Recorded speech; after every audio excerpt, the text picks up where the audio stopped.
Hello, my pottery posse. How are you today? I hope you're doing great because every day is a great day to play with some clay. Hey guys, it's me, the Pottery Eden, and if you have no idea who I am, I'm so sorry. My name's Emily Edens. Hi, nice to meet ya, and Merry Christmas! Merry Christmas. So today we're going to be making something that might inflict a certain song onto your brain nuggets, and hopefully it doesn't stay in your head forever, because it might stay in my head forever because I'm not gonna sing that song. No copyright infringement for me. Thank you very much. So would you like to build a snowman with me? I'm ready for it. Let's get into it. Okay, so we need to wedge this clay, but first we need to get this bag out of the way. And now let's get to wedging.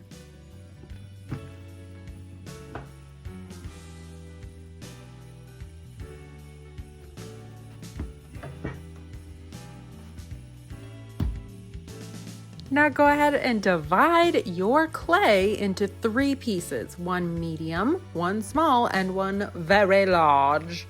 And then go ahead and start the daunting task of making these into nice little round spheres. Don't worry about making them perfect, just round.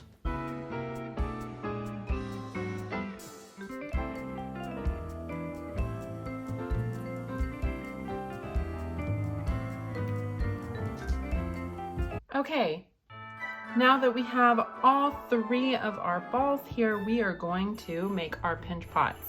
So what you need to do is grab the sphere of clay in one hand, and you need to give me a thumbs up. Then we're just gonna stick our thumb straight down into the center. Now when I say center, I mean that the pad of your thumb is directly in the center of this ball, because we're going to be pinching, moving up, pinching, moving up, pinching, pinching, and then we'll turn and do the exact same thing. Now our goal here with pinch pots is to have the same thickness all the way around, making it very even on all sides. But since we want this to be rounded, don't go straight out. We gotta curve our fingers upwards like this, and that way we can eventually close this off and make our hole super tiny, because of course we don't want any explosions in the kiln, because of course that is what happens with trapped air when it's inside the clay and basically boiling at those high temperatures in the kiln. What I always tell my kids when we do a pinch pot lesson is to try to aim for a cookie thickness, because we want this to be about 1/4 of an inch to 1/8 of an inch, because of course we don't want this too thin, but we want everything nice and even. So as you're pinching, you can kind of feel how thick it is. If it's thicker, pinch it more. If it's too thin, don't pinch at all. Now once I feel like this is nice and even, I would start closing this up. Now because this is the bottom, I think I'm going to leave this open and just kind of curve in the bottom here, so that when I set it down, you can't see any gaps, but if you pick it up, it's nice and hollow and open. Okay, now for our other 2.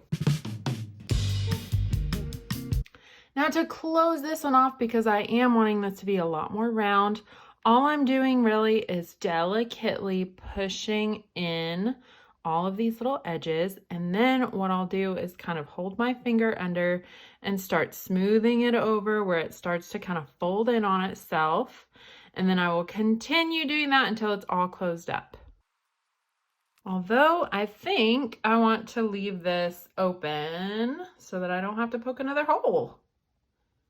And then what we will do is, whenever we attach these 2 together, I will poke a hole right here in the large one where this will overlap, and then attach them together. And that way you've got holes in all 3 and you're not going to have explosions.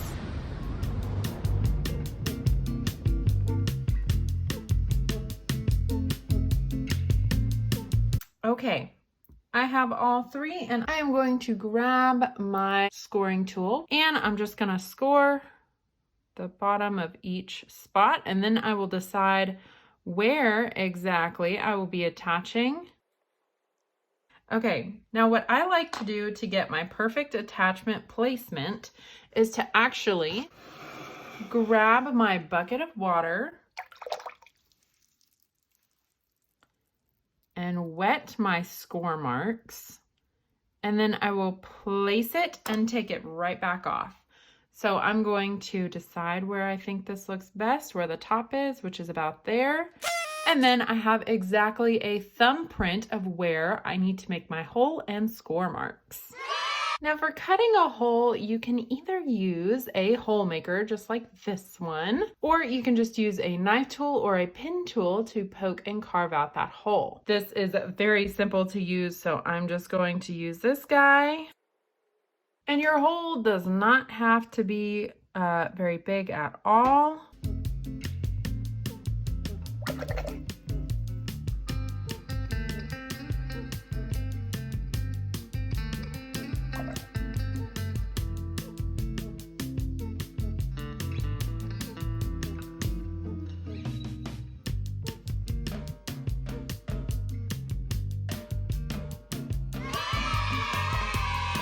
Now we need to make some buttons and eyes and a mouth and a nose. And if you would like to use some kind of actual stick, all you need to do is find a stick, poke a hole, and wiggle it around, and that way you account for a little bit of shrinkage and then glue it in after the fact.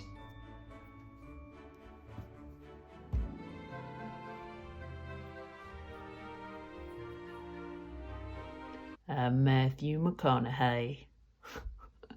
This Lincoln is mighty fun. And I like rolling boogers.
He needs a hat, so let's get started making one. I just used my finger to hollow out and keep the wall straight. Now you may be wondering why the hat should be hollow and why not just use a cylinder of clay? Well, because of two reasons. Number one, it won't dry. And number two, it will explode. Okay, enough of that. Then I used the same trick that I did with the snowman to figure out the size that I need to cut the brim of the hat. Of course, always cut your holes so that air can travel through, and boom, hat. And cut yet another hole. Sorry for the brain surgery, little dude.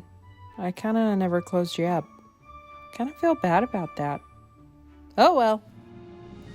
For the carrot nose, I did decide to go with a white clay, and what I'm going to do to make those carrot ridges is just take my pen tool and twist it around. And just continue to do that with however many ridges that you want on that carrot nose. And then to smooth it out, just grab your paintbrush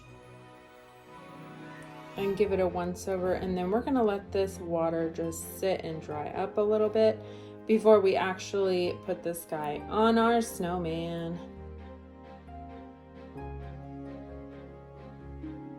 And there we have it. And now to go get some sticks, but first let's get distracted.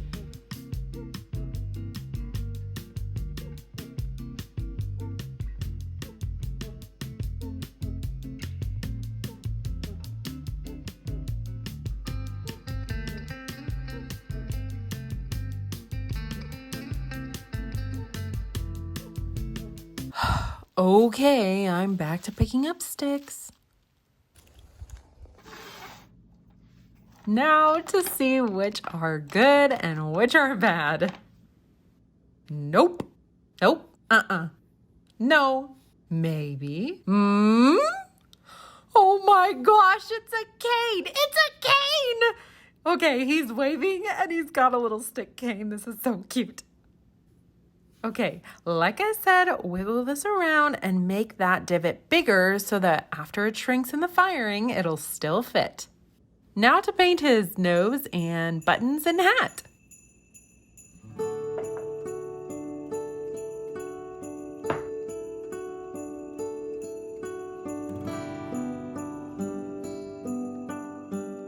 Okay, again, creepy. I'm sorry.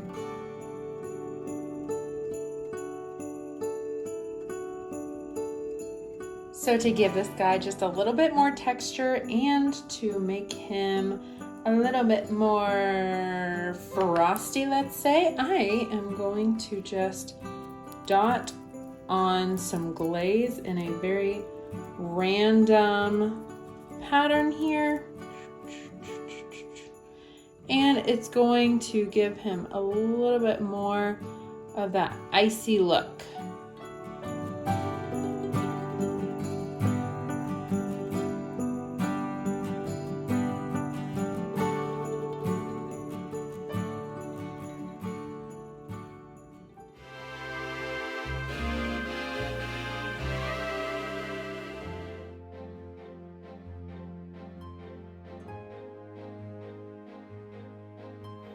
Thank you all so much for watching. Have a very Merry Christmas and a very blessed New Year. As always, stay creative, my friends, and I will see y'all in the next one. Bye.